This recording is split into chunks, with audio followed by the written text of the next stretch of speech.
Well, thank you very much, Anne. Thank you.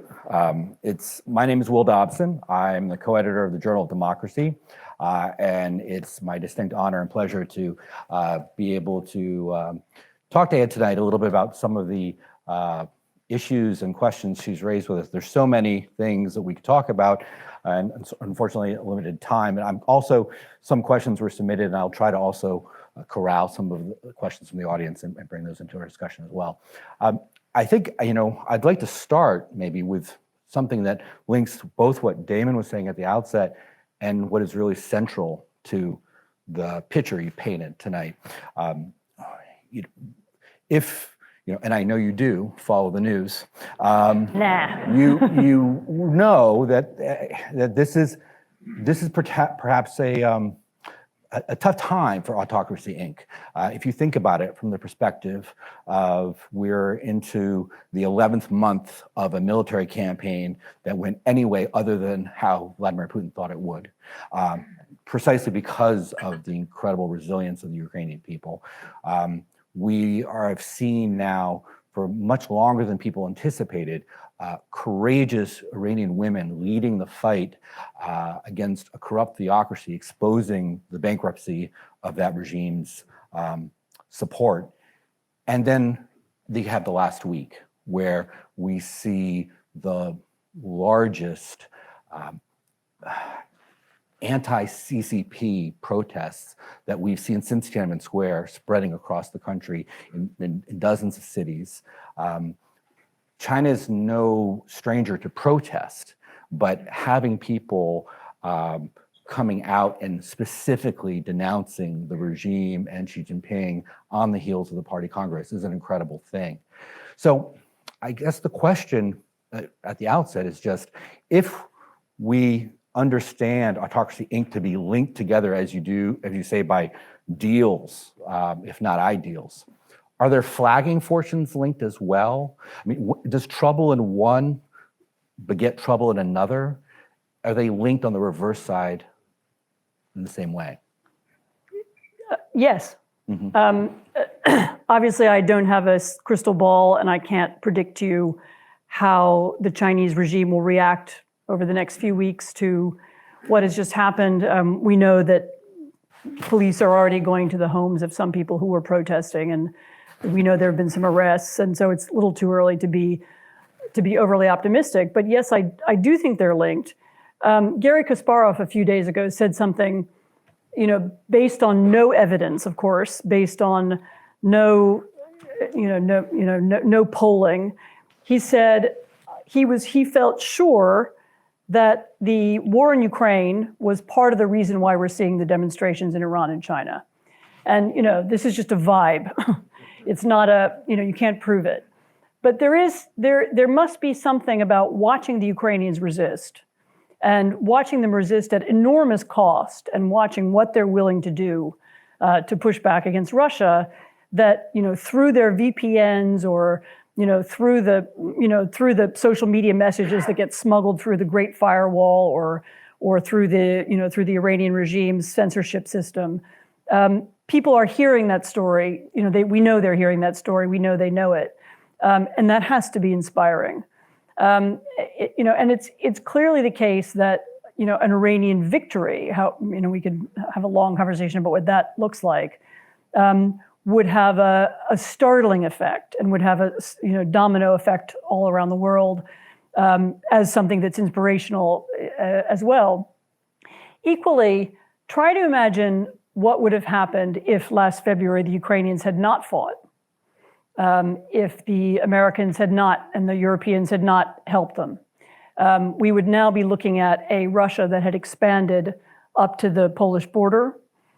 We would be looking at a reinvigorated Putin. We'd be looking at, the Wagner group, this group of mercenaries who've been doing a lot of the fighting in the war, them being reinforced, feeling their victory, and they're, reinforcing their efforts all over Africa. So you can see how it's clear to us from that scenario how that would have reinforced the autocratic world. It would have given China inspiration, perhaps, to be even more aggressive towards Taiwan. And the opposite is also true. I mean, I do think that these things have an impact, that people watch them. For better and for worse, we live in a global world, whether we want to or not, and both the dictators and their opponents are watching each one of these events. Yeah, no, I mean, I agree. I mean, I think it's striking is that this isn't a moment like, 2011, as we saw sort of spreading of events across the Arab Spring. But if you go back to that time, it was the case that whether or not the movement see these connections or not, the authoritarians seem to think so. Oh, so it's very clear that Putin saw 2011 as a threat to him. So he watched those democratic movements. I think, in particular, the dethroning of Gaddafi. He watched that and saw this could be my future. Yeah. And that was one of the inspirations for him to begin a much harsher crackdown on Russian opposition at home. I mean, even I was in China when Mubarak fell, and at the time, as Tunisia being the birth of these revolutions, jasmine was banned from the internet in China. Right. You couldn't buy a jasmine flower in Beijing at the time. All the flower vendors had their jasmines taken away. So I mean, it seems to resonate. They see the links. I mean, why was Putin so? I mean, among the group of reasons why he's so paranoid, so obsessive about Ukraine, is that Ukraine is the country, the Russian neighbor that has had the most successful democratic revolution. He saw the events of 2014 in Ukraine as a kind of warning to himself. If Ukraine can have that kind of revolution, if Ukraine can become a democracy, if Ukraine can be integrated in Europe, then, well, a lot of Russians would say, well, why can't Russia? And so he's very much seen, the pushback against Ukraine, the need to dominate and destroy Ukraine has, among other things, an ideological component in that sense. Right. You point out that there is a shift that's taken place where authoritarians are less concerned. It's the no shame. They're less concerned with being criticized. On the one hand, we see them participate, though, in the UN system. We see them fight and argue strenuously over the definition of human rights, which suggests to some degree that they still want to engage in that fight, that rhetorical battle.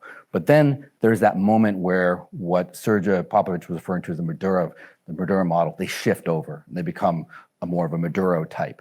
What, in your view, where do we find the dividing lines between they're still caring about their image and they're getting to the point where they say, no, it doesn't matter anymore? Well, there's been a concerted effort led by China over the last decade and a half to change the nature of the United Nations. I mean, literally to change the meaning of words so that the Human Rights Council doesn't really do human rights, so that the UN, instead of talking about human rights, talks about sovereignty. Sovereignty meaning no country is allowed to criticize what goes on in another country. It has a particular narrow meaning, not the one that we usually give it.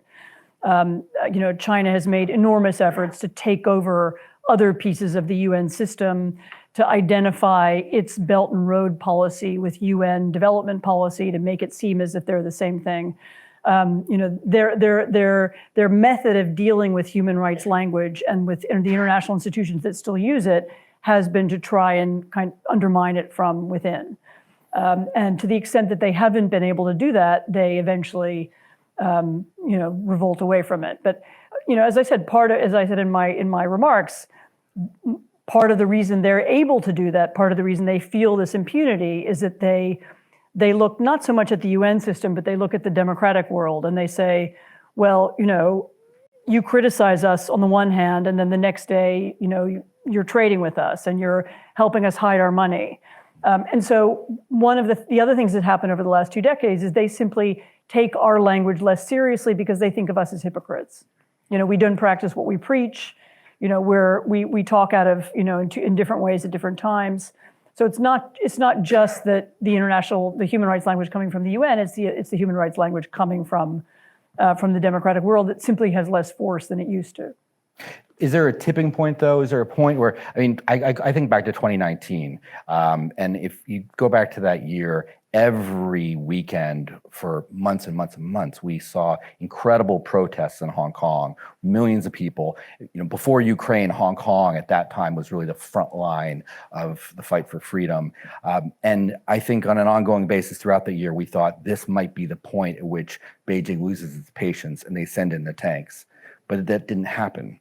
Instead, they sent in, for want of a better, they sent in the lawyers. They weaponized the law to hollow out Hong Kong from inside. Well, this is your great theme. I mean, this is the change in, the change in tactics. But I think you're right. It's shifting, because we're seeing in places where the tolerance for shame is dissipating, and so it's difficult to sort of isolate where the dividing lines are. At what point do you pull the Assad? Is it only when you're under such mortal threat? Because I don't think that's the case in Russia. It's the demons were his own, perhaps, but you can say more about that.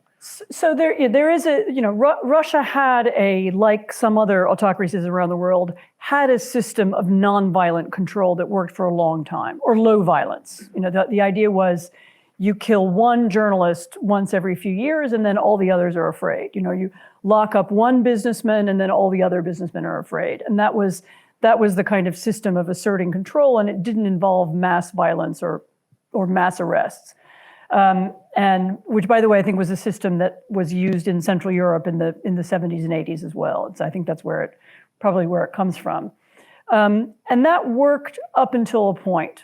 And really it worked up until the moment when the Navalny demonstrations and the Navalny organization in the last several years became too successful. And so when Putin began to confront an opposition movement that was beginning to have real grassroots force and power, then that kind of nonviolent repression didn't work. And this is when he began assassinating people, and there were far numbers of arrests. So, generally speaking, these means of managing systems work up until the moment when they don't. And so then you often have this kind of break into violence. And in the case of Syria, you had the outbreak of a civil war. One question that we had submitted was, and it's a natural one to ask you, and I kind of have to ask you this, is you've spent so much time studying Russia and studying Ukraine. Why were so many people wrong in thinking what would happen in this war? Why did so many people get this wrong? You mean because you didn't listen to me? There were some people who didn't. There were a lot of people, including the US government, who said it wouldn't be like this. So why? That's not really a question about the nature of autocracy. That's a question about the nature of how governments think, and how look. I mean, there are a lot of people in Washington, some very, very talented, clever people, who spend a lot of time reading Russian military doctrine, and listening to what the Russians say about their army. And there are people whose jobs have been dedicated to doing that for decades, and counting Russian missiles and counting Russian tanks, or counting what the Russians, what they say, what they think they have. There are people there. We still have American soldiers who sit in Germany, and their full-time job is still, counting tanks and watching their movements on the other side of the border. And that's just part of it's part of how our State Department and our government bureaucracy and the Pentagon really work. We didn't have a lot of people who were focused on the Ukrainian army, who were thinking about how it worked. And we also don't have a lot of people, for clear historical reasons, who think a lot about Ukrainian history and whether the Ukrainians would fight back and why. And we underestimated it. We underestimated, first of all, their military strategy, which they had been working on and thinking about. Remember, they'd already been fighting the Russians for 8 years. They had anticipated the possibility of a major war, even though Zelensky didn't speak about it in the run-up to the war. The generals did. They did have a strategy. They were beginning to game it out. They had some weapons, if not quite enough. And we got that wrong. I mean, the more interesting question is how the Russians got it wrong. And the Russians were, victims of, very interesting victims of their own ideology and propaganda. So, they really believed that, Ukraine doesn't exist. It's not a real country. Zelensky's a clown. He's not really the leader. It will all disappear in a moment, because that's what they'd been telling themselves for a long time. And this, of course, I can talk for a long time about the advantages of autocracy, or how they work together, or how they scheme together, and so on. But there is one major disadvantage that autocracies, especially one-man systems, have, which is they become self-reflective. There's no inside information. Whatever the leader thinks is the policy, is what everybody else has to accept. And so Putin's vision of what Ukraine was accepted by everybody around him, and it was reflected back to him because that's what he wanted to hear. Yeah. And so he had very little knowledge of Ukraine and didn't understand it. And no one to tell him different. And nobody around him was telling him different. And I don't think any of them had been to Kiev in recent years, and their memories of it came from, from 2 decades earlier. So. Recently, former president of Tunisia, President Marzouki, we had the opportunity to host him at NED, and he made an important point that you echoed tonight, which in talking about Tunisia's experience, he said, we that were for the revolution and trying to nurture this democratic experiment, we weren't just up against anti-democratic forces, we weren't just up against regime sympathizers, we were up against Saudi Arabia and the UAE. Mm-hmm. Very much the same. You cite the Venezuelan opposition. We could go through and list many where we see that kind of backing. What is the democratic response? What does a collective democratic response to that look like? I just did 30 minutes. Well, I want more. If you think about, because I agree with you. I'll narrow the question. I agree with you that we have a rich advantage when it comes to the realm of ideas. If that wasn't the case, then we wouldn't have won the rhetorical debate over at least posing to be democratic. It wouldn't now become a struggle over trying to hollow out the meaning of these words. The words have won, but the meaning is still in contest. However, if you could make one single investment that would help propagate democratic ideals to counter Autocracy, Inc., what would that be? I don't know that I would make a single investment. I would make maybe 3 or 4 investments. The first investment I would make, though, would be to end the laws and the rules inside our own systems that facilitate autocracy and kleptocracy. So how did Putin come to power? Many people in this room know that story. It partly involves taking money out of Russia, laundering it in the West, and then bringing it back in again in different forms. That shouldn't have been possible, and we should make sure that it's impossible from now on. So fixing the loopholes in our own society, which, by the way, I didn't go into this tonight, but it would have an enormous positive impact for us as well. The same dark money systems that the Russians use are the same dark money systems that are used by bad actors inside our own democracy. So that would be, I think, the number one thing I would do. The second thing is also I talked about tonight, and I've had the pleasure of being able to talk about in Taipei a few weeks ago. I would look seriously at how the democracy movements and the democracy exiles around the world can work more productively together. They are often siloed, they work separately, they have very similar problems. It's the number of Russians who said to me, the Russian opposition, it's so divided. We can't agree on anything. It's just a problem we Russians have. I'm like, oh my God, have you met any Iranians? No, the Venezuelans. So the more they can understand that they have similar problems and that these are the problems of exile and opposition, the more useful. But also, I think as I said, there are common projects that they can do together. Why isn't there what can't there be a lobby? Can't we begin to put together a list of which laws and rules in the financial system we want changed? And can't we lobby for them across different countries using, Russian and Chinese and Venezuelan voices? Can't they come up with ways of working together to, somebody's come up with this good system of training dissidents, inside the country. Why can't we use that in other countries? In other words, there's a lot more to be done there. And then, as I said, I think also democracy is beginning to think together about how we speak to the autocratic world and also to the rest of the world. We became very lazy after the Cold War ended. We won, our ideas win. We don't have to explain them anymore. It's a free market of ideas, and the newspapers will battle it out, and there'll be some center-right ones and some center-left ones, and they'll work out what the truth is. Actually, that didn't happen. As I said, the media fell apart. There is no business model that sustains independent media in a reliable way around the world. If we want there to be good information, we have to create it. And so, beginning to rethink that. recreating, I don't want to recreate the Cold War at all, actually, because I don't think we live in the Cold War, but recreating some of that mentality that this is part of the battle, that, just because we've said it doesn't mean people believe it.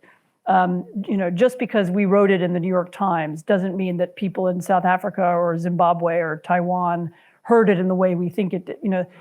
These are insufficient ways of communicating, and I want us to change that. Well, one of the things I think is so important about what you're pointing out is just that there are also real costs for us that if we want to be serious about this, we have to take on. I mean, to go back to the lazy thinking of the 1990s, I mean, it was a comfortable position to then take. If we engage all these actors, then they'll liberalize. Engagement with China will lead to the China that we want. And I'm not sure if it's the trade that's the problem or if it's the autocracy in question, because we have seen trade lead to liberalizing effects in other places, but it certainly isn't this easy equation that people wanted to have at that time. No, it's funny you should mention that. I mean, I'm writing something and I've just gone back to read some of that stuff, both about Russia and about China.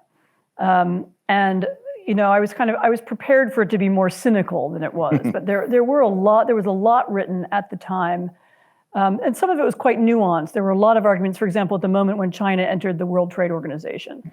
There were a lot of arguments back and forth about what this would mean for China, what this would mean for, democracy in China. Would it be good for China, bad for China? The one thing that was missing is nobody thought that trading with China would eventually backfire on us. Precisely, yeah. Nobody was saying, what is that going to do to democracy in the United States? What is it, who is going to be empowered by this kind of trade? Same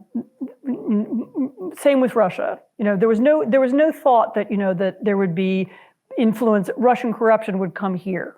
That would invade our universities. It would invade our universities or invade our political system or anything. We had this arrogant idea that it was us influencing them, and that was the only direction that influence was going to go. And that was really the missing thought in the 1990s. Yeah, no, it's very. You should go back and look at James Mann's work if you haven't already, because he was one of the few voices at the time that actually was pointing out some of the risks that were coming from this engagement. And at the time, a lot of his ideas weren't taken very seriously. But I'm now in a dangerous position because I'm one of the only things that's blocking people from a reception. and so I'm going to wrap up with just this last question, and then we'll close. And Damon has a few final words. You've been at this a long time, studying these issues. The map has changed, the issues have changed. Our own democracy is maybe on rougher waters than it's been at other times. That's a very nice way to put it. I'm trying to keep it nice. We're going to have a reception. Are you an optimist?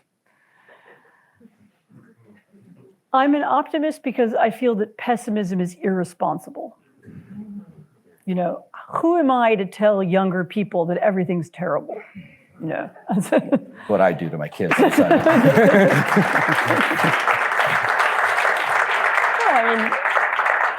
have to be you have to be an optimist because, as I said, there is no law of history. There's no rule that says we're declining or it has to end badly. So what happens next depends on what we do now. And it's really the optimists and the people who do things and the people who want to create things and change things that will make the future better and different. And I am confident that there are such people. I know many of them. Many of them are here in this room, and you will fix it. You'll do it. Thank you very much.